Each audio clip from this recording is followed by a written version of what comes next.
Hello and welcome everybody to the TruthLab.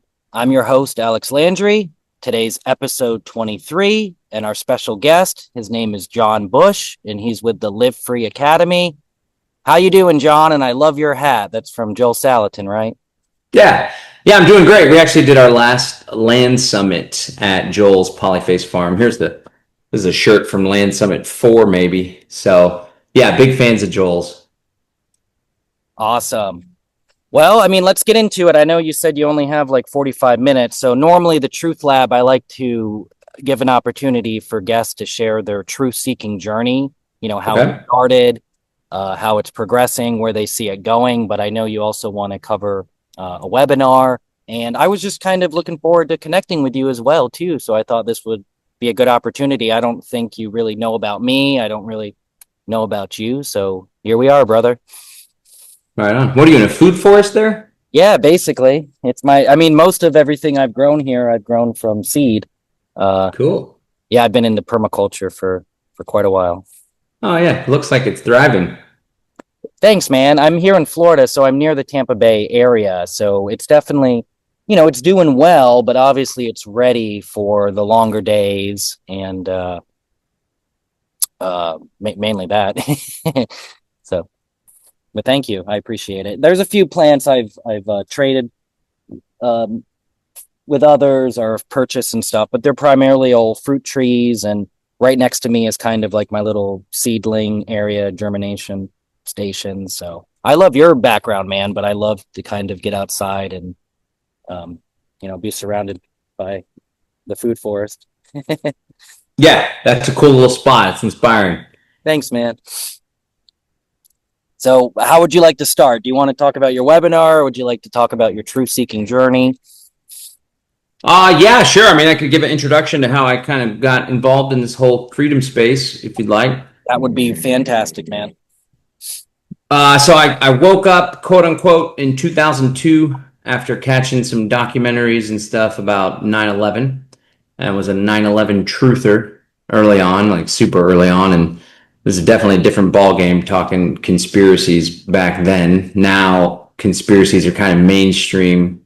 And in many ways, a lot of the conspiracy movements kind of been co-opted.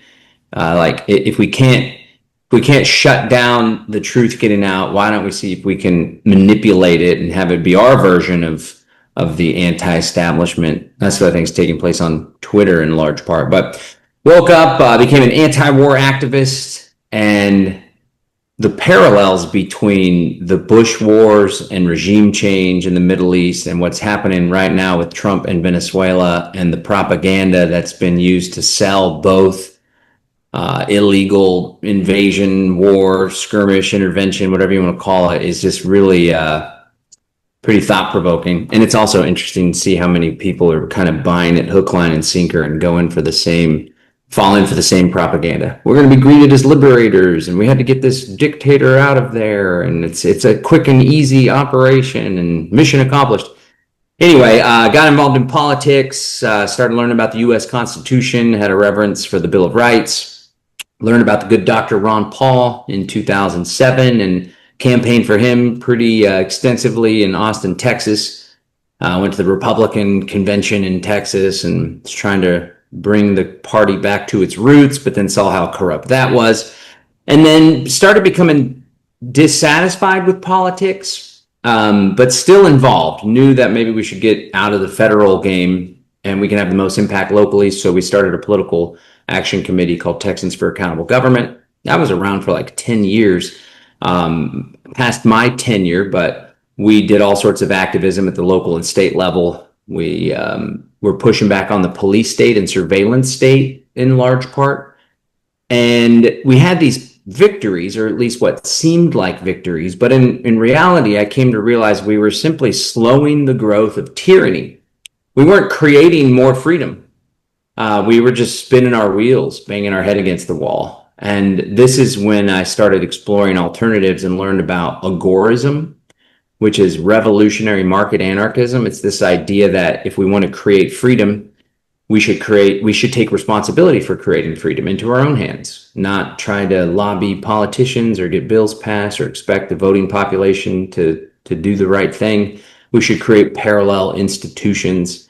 So I was big into silver as an alternative currency. Hmm. Later learned about Bitcoin and became obsessed with cryptocurrency.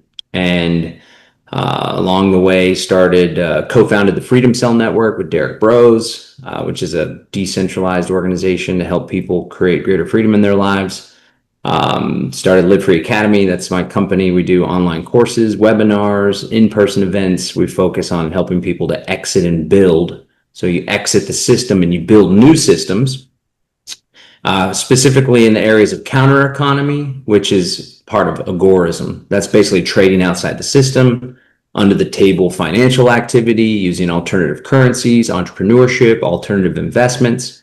And then a big part of it is land and community. That's what we do with this Exit and Build Land Summit. So we encourage people and help people to get out of the cities, to build community out in the country, homesteading, regenerative agriculture, permaculture. And we do a whole lot of work in the intentional community space. I have a 10-acre homestead right now, and we did have an intentional community on the homestead with 12 people on the property at one point, including my family of four. The community fell apart. My marriage fell apart, so now it's a family of three, not four. And this 2025 was a really tough year, but a major catalyst for growth. I've gotten more spiritual and more humble, so to speak.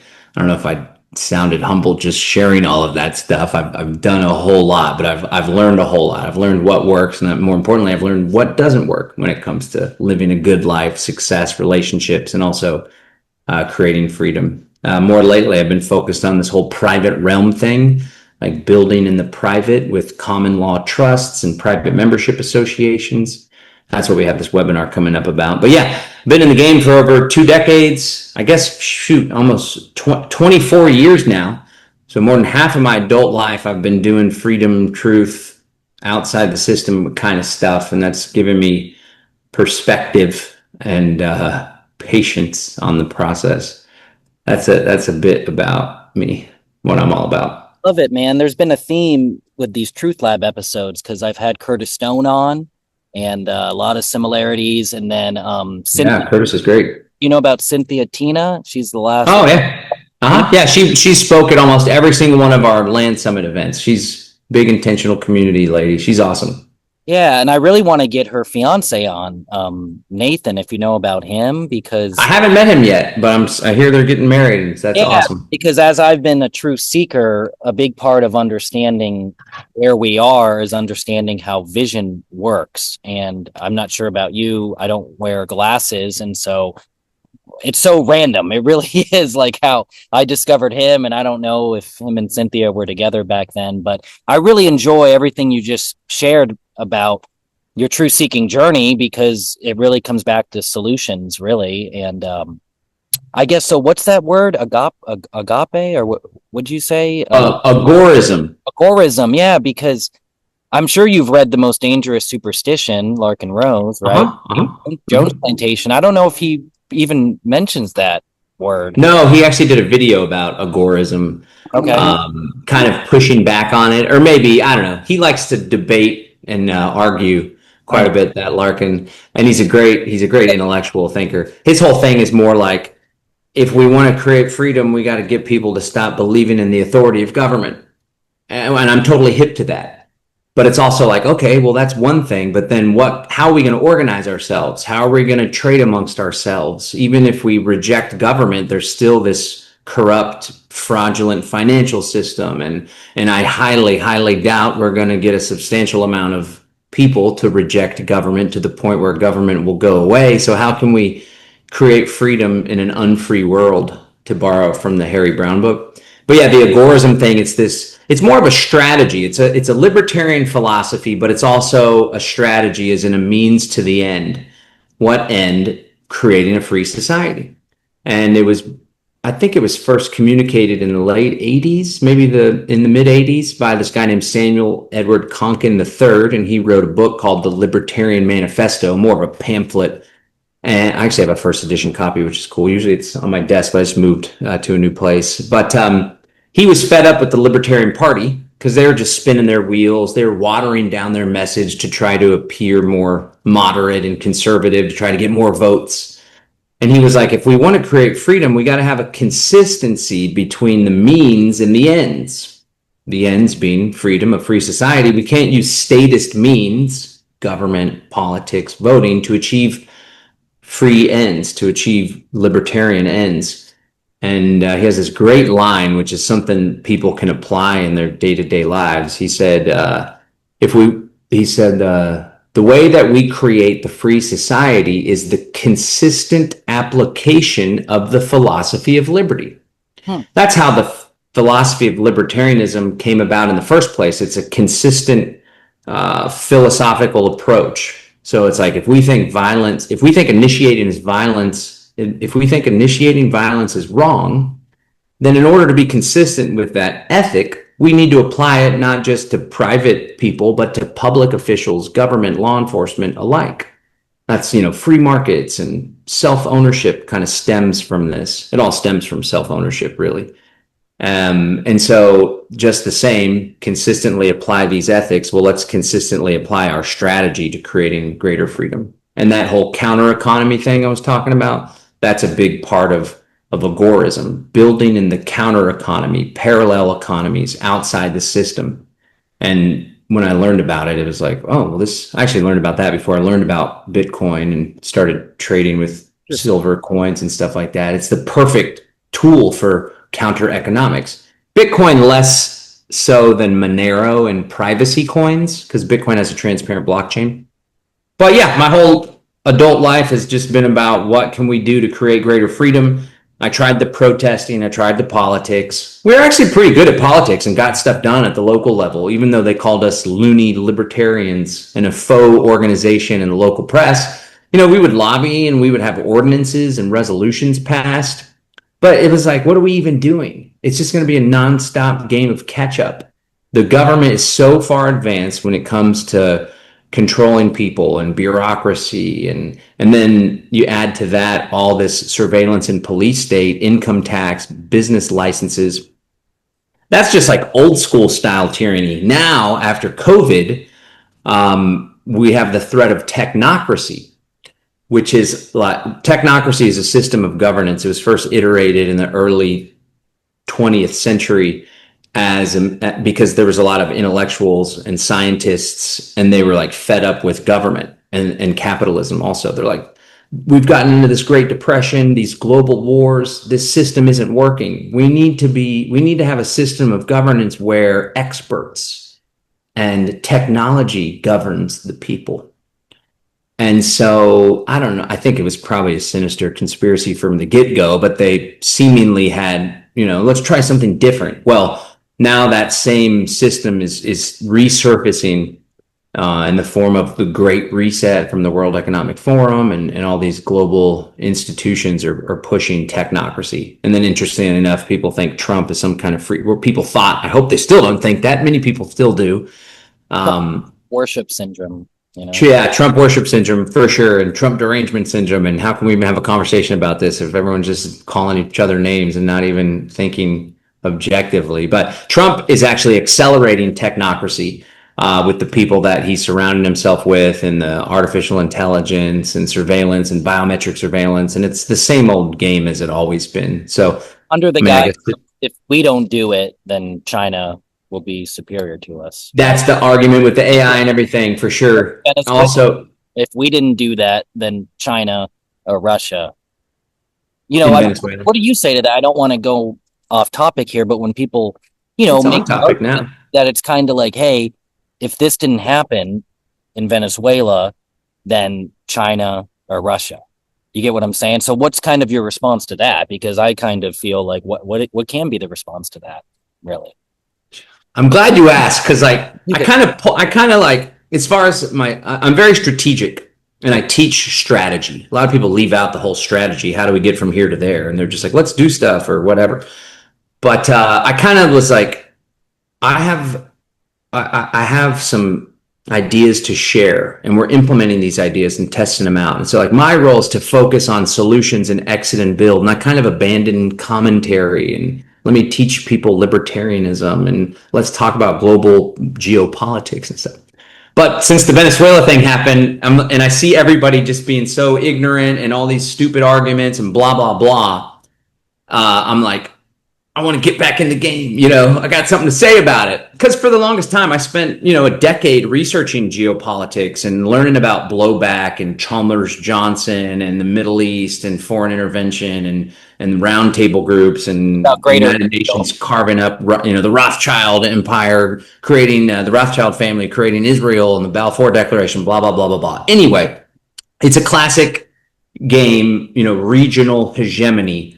And so the argument is if we don't have if we don't dominate the Western hemisphere as a sphere of influence, the United States empire, then it's going to be Russia or China, our adversaries that are doing it. And at the end of the day, it's the same Cold War logic that created massive conflict, tons of little theaters of war, causing all sorts of death and destruction, wrecked the economy, arms race and all this nonsense, inflation because government just spends and spends, especially on militarism. So I'm a Ron Paul guy. It's easy to kind of just sum up what a position is. He communicated it so well. Thomas Matt, Um, maybe. well, yeah, Thomas Massey is an accolade of Ron Paul, and obviously Ron Rand Paul, Paul his is what? son, is. Isn't he like 100? I mean, he's out of politics. He's old. I think he's 90. I was just at his 90th birthday party. He had a huge event, conference down in Lake Jackson, where his district is. But he's a non-interventionist foreign policy. It's not isolationism by any means. It's just like protect and defend the homeland, protect the country. That's what the military is for. And then it's like a lot of the root problems and socialism in South America, in large part, was accelerated or outright caused, directly or indirectly, by intelligence agency intervention. And then you mess with Contra, or Iran comes into play too. There's the Iran Contra scandal. And then in 1953, there was a democratically elected president, Mohammad Mossadegh, that was overthrown. And the CIA came and helped overthrow him. There was an Islamic revolution, and then the Shah of Iran came into power. And so it's called blowback. You intervene, and then there's unintended consequences. I would argue oftentimes they are intended consequences. So if people say it's okay to be involved in Venezuela because Russia and China are involved and we want to have more influence in the region than they do, that's kind of, you could go down a slippery slope to just total empire, endless war with those kind of arguments. Same thing with like, we liberated the Venezuelan people and they're marching and they're so happy that Maduro is out. Well, then what other country are you going to go police now? Because now you're making the argument that the United States should be world police, freeing oppressed people from dictators, when in all reality, the U.S. had a role in putting those dictators back in the day, decades ago, throwing off the natural organic evolution of a country. So yeah, it's total BS. And it's like, we need to have principles. So what is the principle? Is the principle we should start another Cold War with China and Russia, which arguably never really ended. Maybe there was a brief period of respite. Or should the principle be the United States, a just war theory, for example, which is like we only go into military skirmishes if we're attacked first, right? And then someone will be like, well, they're shipping drugs in, and that's killing all sorts of people. That's so bogus and obviously not the reason, especially when you take into account that the United States has illegal drug trades for black operations. They've been doing that for decades. Anyway, that's my little rant on all of that. Did you hear about the Crystal Vault? I've not heard about the Crystal Vault. Yeah, Sounds intriguing. we have a whole team of admins based in Venezuela. And so it was pretty interesting. So they told me that around on Christmas, they implemented the social credit system in Venezuela. So I guess with the help of Chinese, with the Chinese social credit system. So it kind of blows my mind. A lot of people don't know about this. And then it's kind of weird that that went into effect just before this happened, even though it kind of seemed like part of it is like, and I don't want to go on, but like when I spent time before at the World War II Museum, and when you look at war and they call it theater, it's like, is it hidden in plain sight? Like it's just theater, like, is there an actual Because I don't know if you've seen it, but if you watch like what allegedly happened with the surgical extraction of Maduro, it's pretty interesting, to be like, is this really what is going on, or is he kind of in it? But sometimes it's like we have to choose what we're putting our energy into, right? And but I will say, I mean, I don't think I heard you mention the Greater Israel Project. Obviously, we don't have to get into that, but I do feel like that provides a context for some people of like what is really the bigger agenda right now, because how can we counter something if we're not aware of what is happening?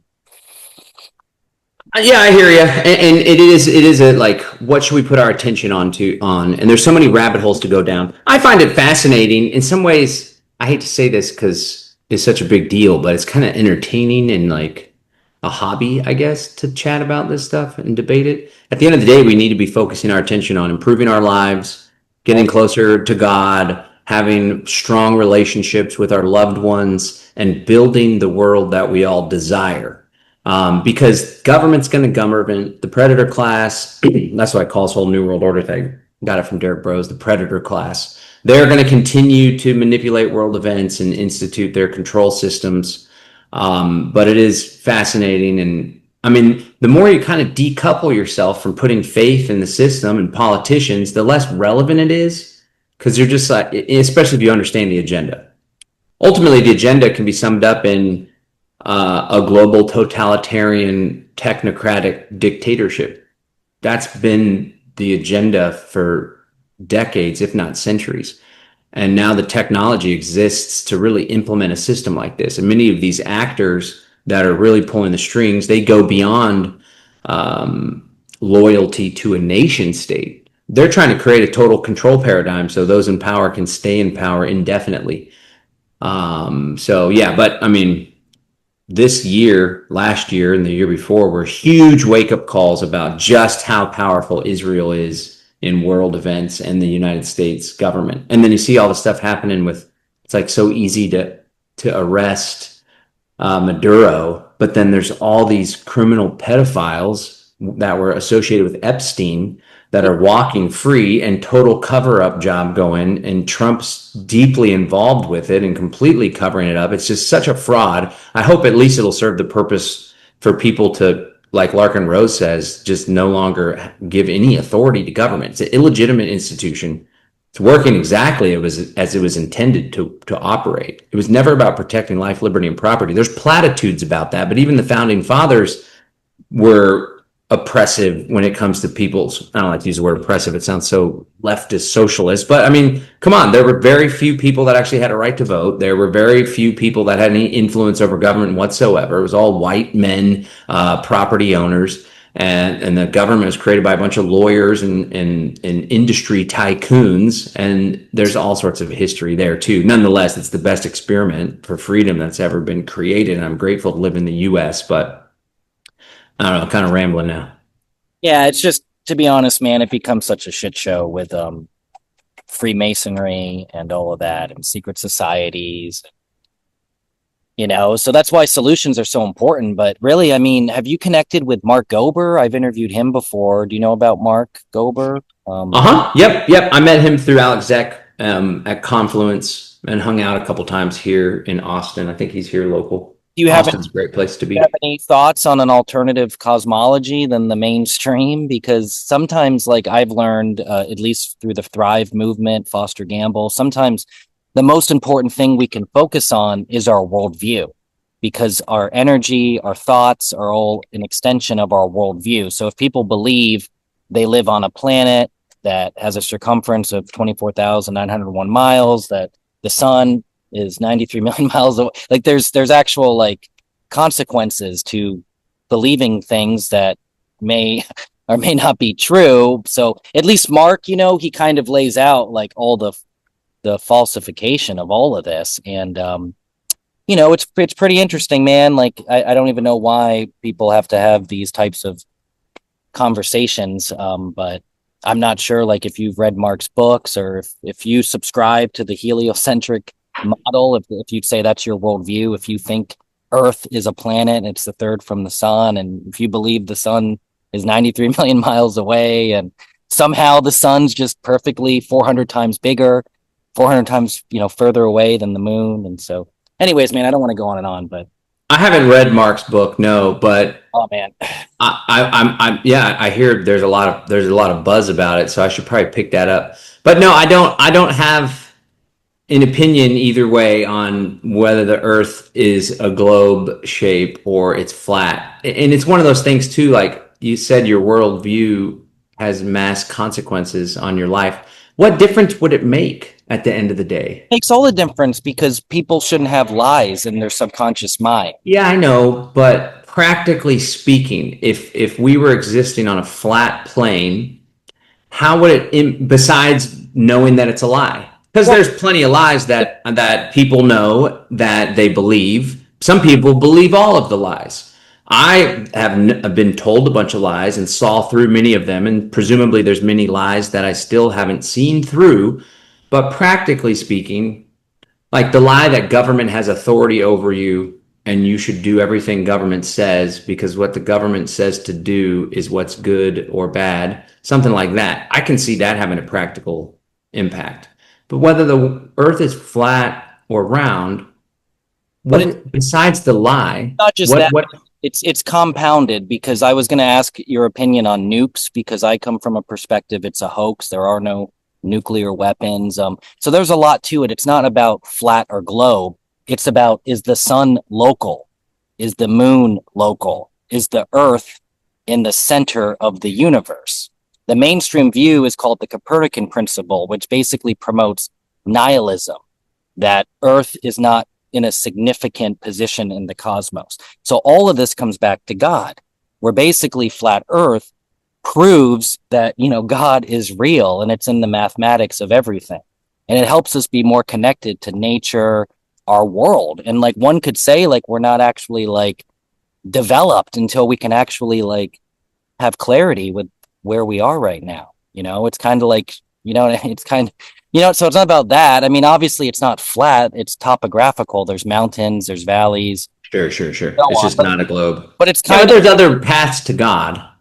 It's like you can have a relationship with God and not have an opinion on if it's flat or round. yeah, but the problem is most people, if they subscribe to the Big Bang, all of this stuff makes people somewhat atheistic to a certain extent. Like, of course, because, and even like when we say God, you do understand that like Satan can be referred to as God to those who worship Satan. So sometimes it's not useful to say the word God because God doesn't mean the same. To a Satanist, God is Satan. What's more important is what it means to me.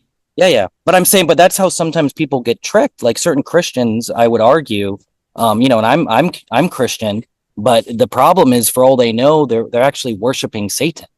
They don't realize it. That's why there's all this confusion. You can talk to 100 Christians about their views on the Bible and their views on things, and you have such a wide. Do you believe Yahweh is Satan?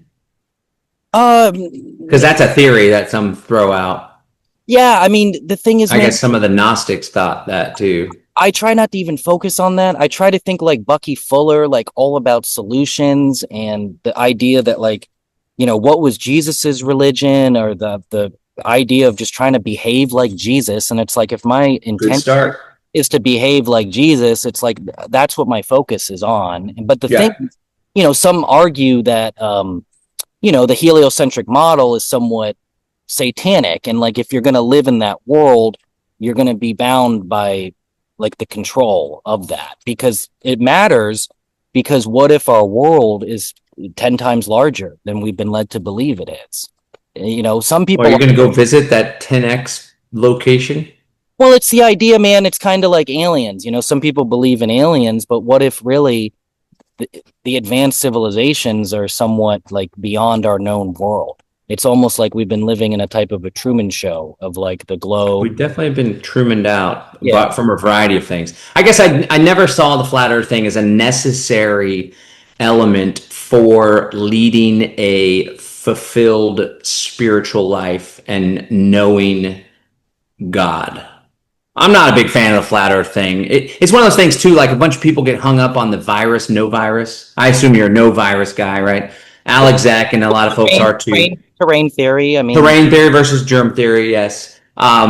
which I'm all about as well. But it was never something where and my buddy Derek Bros, sometimes he can troll. He'll see like an opportunity for people because there's a lot of folks that are like, "What's your position?" And you're not talking about this, therefore you're controlled opposition, And he'll come in and poke at those folks.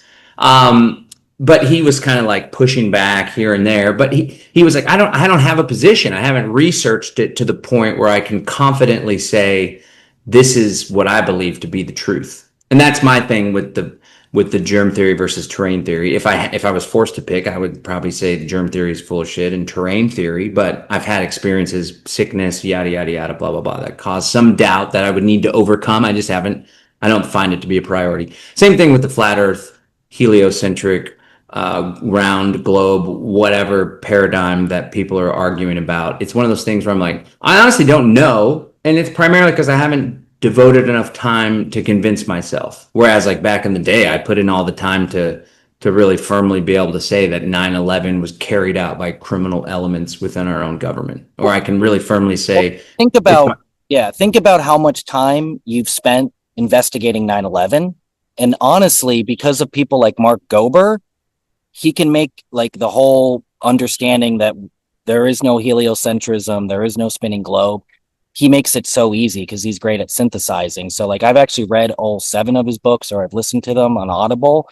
And it's a yeah, big reason why, just like how I connected with you, I learned about Mark through a friend named Matt Belair. I don't know if you've heard about him, but I've interviewed him before, and he's all about peak performance, human potential, self actualization, and he kind of got me into Tartaria. Understanding most of history is a lie, and then so after 2 years of that, then I just kind of became open. I lived in Hawaii 5 years, went to school out there, got a grant through University of Hawaii to do agriculture, and a really close friend of mine was trying to wake me up in 2018 to like NASA being fake and the green screens.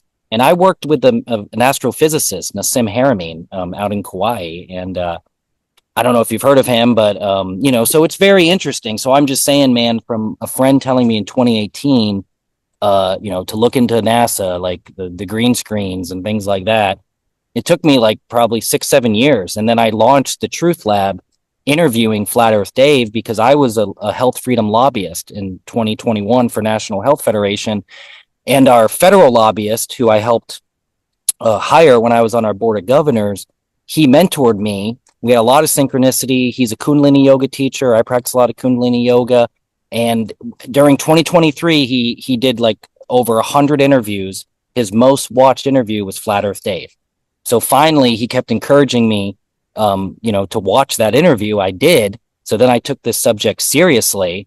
And then here I am, man, about 2 years exactly later. And all I can say is it's been the most profound experience ever. I just feel a lot more connected to nature. And, a lot of times I don't really feel the need to bring this up to people. It's just if somebody considers themselves a true seeker, I don't actually feel like they are a true seeker if they can't even, look up at the sun and have an understanding that it's not millions of miles away, to say the least. So, but anyway, okay. at least you're pretty open minded. You're not calling me names, and No, it's just not.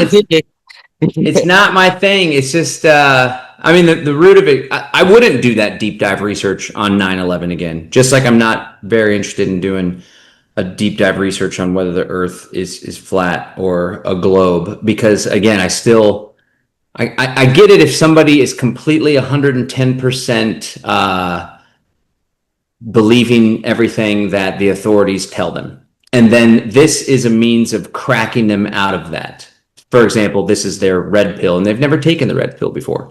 But I've been down in red pills for 24 years, and I just don't see personally, this is me personal, I don't see how it would benefit my life to spend a significant amount of time coming to a conclusion. I'd rather spend that time learning to be a better entrepreneur or learning or putting together a course or maybe buying some housing and doing co-living here in Central Texas or whatever, personally. yeah. But you have Um, children, right? What happens when your children start asking you questions about, Dad, they already do. They already do. what's the moon? And then, you know what I mean? Do you want to bring? It doesn't, I still don't think it has any practical bearing on their lives either. They have friends that are flat earthers. and their friends aren't very good communicators about it, so they think it's kind of silly. We have conversations about it, but it's like they have, my daughter especially has a connection with God. Yeah. It's not my thing. It's not Well, it. let's get into your thing, brother, because I know I want to respect your time. Yeah, yeah, yeah, yeah. You have a webinar coming up, and Yeah, man, this is something I've been really obsessing over, and I believe it provides a way out of the public system, the Babylonian system, or the beast system, as I like to call it, to use some Christian kind of references. And so, most people, when they build a company or an organization, or they're doing most activities, they do it in the quote unquote public realm. That's through an LLC, a corporation, a nonprofit, right? There's another way to do business or relate to people that's called the private realm. And essentially, that's free people getting together and coming up with private agreements and private contracts. And when you think about legal and lawful maxims, private contracts really have a whole lot of power and authority. That's where this private membership idea comes from, right? So it's essentially, instead of having a business with an LLC and customers, you have private members that all sign a private member agreement, which is a contract. And that contract holds a whole lot of weight. And essentially, this is what court rulings have said. As long as you're not creating some clear present danger to the public, you're largely left alone legally, right? It's a private membership association. So I've been collaborating with an organization called Sacred Honor Fellowship, and they kind of innovated this three-part structure called the trifecta, and it incorporates a common law trust. And a trust essentially is a entity, so to speak, that can steward resources. It can also open a bank account, and it's completely in the private realm. A trust is nothing more than a contract between three parties: a grantor that creates the trust. He then brings on a trustee to steward resources, assets, money, business, gold, Bitcoin, land, to steward any of those things or all of those things on behalf of a beneficiary. So a trust is a contract with three parties: a grantor that creates the trust for the benefit of the beneficiary to be administered and managed by a trustee. And you could do this without any statutes or filing anything. And you can actually open a bank account, get a tax exempt EIN if you have a ministry, which I'll share about. And this is a way to steward resources in the private realm, right? And then there's a private membership association, which is how you relate to people that are part of your community or your business or your organization or your following or your ministry or your health organization or whatever. Private membership association that has agreements that govern the relationships of the people.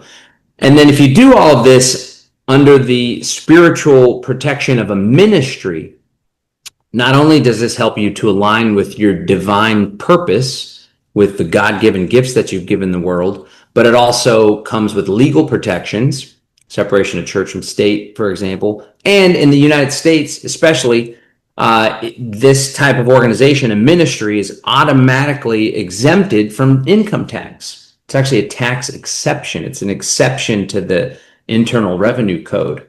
If you're engaging in a ministry, doing a church or a fellowship or a foundation, whatever you want to call it. And so each one of these individual structures is powerful on its own, but when they're combined and the trust and the private membership association become integrated auxiliaries of the ministry and have that same protection, you can actually really create some cool stuff that will help you to, I like to say, more gracefully pursue your divine purpose and share your God-given gifts with the world. And so collaborating with Michael Joseph and Marcia Ann of Sacred Honor Fellowship to host this webinar. It's free webinar taking place January 15th at 6 p.m. If people can't make it live, they'll get access to the replay. For folks that may be watching this down the road, this URL, divinepma.com/webinar, divinepma.com/webinar should have access to the replay after the fact as well. But people can register and learn more about this structure and how they can step out of the public system, man-made law, into God's law or the private realm, with all the protection that comes with. That sounds amazing. So 6 p.m. Eastern time or Central. 6 p.m. Central. Thanks for clarifying. Yeah. And are you doing this right now? Like, are you right now? This office is this on your 10 acres? Are you somewhere Well, else? the thing about I'm actually going through a divorce right now, and we're going to have to sell the property, but I'm seeking to sell it to someone or partner with someone in our community to maintain control over the property. But no, this is my residence in town, but I have set up this structure. We have a ministry. It's called Freedom Family Fellowship. We have multiple private membership associations that are kind of like the projects for the ministry. And then I have a trust as well with a bank account at a bank down the street. And then I'm also collaborating with a project in Tennessee. It's called Haven Village. Now, this is a 216 acre property. This is what we had ambitions to do with our land and our community. But man, it's a challenge to do intentional communities and bring people together and Oh, no. competing interests. I've been a It's part especially a challenge if there's one like owner, so to speak, but in the private realm, you steward the land as a trustee. But if there's one person and it's their land, and then people are coming and renting, there's this power dynamic that could be problematic. Nonetheless, Haven Village, it's in Tennessee. They're actually seeking potential residents as well. It's a 216 acre property. The land is stewarded by a trust. I'm a trustee and partner with River and Amani, who founded the project. They have a ministry and they have a PMA. They're actually the folks I learned about PMAs from. I'd heard about it for a while, but I started collaborating with them. And meanwhile, I have LLCs and S Corp designations, and I'm filing franchise tax reports and all sorts of nonsense, bureaucratic mess. Which, besides having to give a bunch of your money to the government, you opt into giving your money to the government. It's just a waste of time. All this nonsense you got to do. So for productive people, you're like, what the hell am I having to waste my time doing this stuff? I got gifts to give to my clients and members and people in the world. But they had a PMA, and I was just kind of like, well, they're basically, doing a business and connecting with people and teaching people. It's called Haven Earth Trade School and Haven Earth PMA, but they like teach people how to do hemp construction and all sorts of cool stuff. The property has hemp homes. They're building custom hemp homes that are like super luxurious and really nice. The guy Rivers, an architect, but that's where I learned about PMAs. They have a ministry as well, and a hemp. They call it a hemple. So it's like a hemp Yeah, that's amazing. temple. It's cool. And they do Vash 2 as part of the spiritual practice there, which like really is a super conscious way of approaching the land and the placement of things on the land as it aligns with the stars and all sorts of stuff. But I don't know how that goes into the whole flat earth thing with the stars and everything, but it definitely Be is real honest, man. conscious about the land. Yeah, I mean, it actually is perfect. I mean, it sounds like you're not that interested. I mean, I don't really know what to say. I mean, all I can do is try to inspire you that compared to 9/11, 9/11's like insignificant compared to actually understanding this. And if you do want to understand the stars, uh, basically, this is what makes sense to me. Like, it actually does combine astrology with astronomy because it's like, and luckily, because I mean, I don't know how the stars are where you live, but when I was living in Kauai, I mean, it was just pure horizon to horizon. And, like I said, back then I was kind of affiliated with an astrophysicist. So I just didn't really, dive into this. But yeah, I don't know. I thought Mickey Willis told me about some project that what you're talking about was Tennessee, but I know there's stuff in Texas and, Maybe all, Sovereignty Ranch. I think so. Whatever one Mickey was affiliated with. I mean, it's just so, I mean, have you heard of Jim Gale? I've interviewed him. Uh-huh. He Yeah. Food Force Abundance. Uh-huh. Yeah, exactly. And I've interviewed Del Bigtree, and there's just something. I mean, and I'm not sure if you know, but like I'm a realtor, I'm a real estate agent. I'm an advanced permaculture designer. So there's times, man, where it's just like I really do want to like plug in, and I'm just kind of doing my own thing, until there's a community, and there can be like to a certain extent, but it's like what you said. I've been a part of two somewhat intentional communities, and the same thing happens where people need to learn about psychological projection and basically Oh need to yeah, work on their own psyche, for before sure. deal with their trauma. I mean, all of us, I call it from traumatized to, self-actualized, that we all have to kind of, um, That's the journey. yeah, man. So I, Not easy. I want to be respectful of your time. So I don't know how much you have left if we're kind of near there, but it's been really nice, man, connecting with you. Yeah. To say the Yeah, I least. appreciate it. Yeah, I'd love for folks to come check out the webinar. It's good for people too, even if they're not doing like an organization or they're trying to build a community or whatever, just for folks that want to govern their affairs outside of the system. It's great too. It's divinepma.com/webinar. Are you going to be at Anarcho Poco? No, I'm No. not. I think you'd plug in there pretty great because I know Curtis Stone. I mean, everything. I just don't understand why everyone's kind of doing, to a certain extent, like their own thing, and like no one's really synergized. Well, my ex-wife actually organizes. I'm like super connected with a lot of the folks that you've been interviewing, Yeah. and it's a great community and movement and stuff. And there's personalities and stuff. But my ex-wife organizes it. We had more of a tense relationship, but actually more recently things are. I'm soon to have two ex-wives, so I'm on my own journey of what did you say? Trauma. What was the first word? From traumatized to From self-actualized. traumatized to self-actualized. So this year, like I said, has been crazy humbling. I got baptized 2025, and Jesus' forgiveness. Whether no matter what framework people have when it comes to Christ, He teaches about forgiveness, and just everything that I experienced from that really helped me to kind of self-reflect in a way where I didn't, my ego wasn't like, no, we can't believe this about ourselves because it's so uncomfortable. But knowing that I had already been forgiven by Christ was like, maybe I have been an asshole in these ways, and I need to take responsibility for that, ask for forgiveness, repent, and become a better version of myself, and really focus more on the needs of the people around me. Anyway, huge takeaway, but that's why I brought up Anarchapulco. No, I'm not going to go to Anarchapulco. I do go to events though. The events and festivals. My good friend Derek Bros and we founded an event called the People's Reset. It's also in Mexico. This will be the 6th year, I think.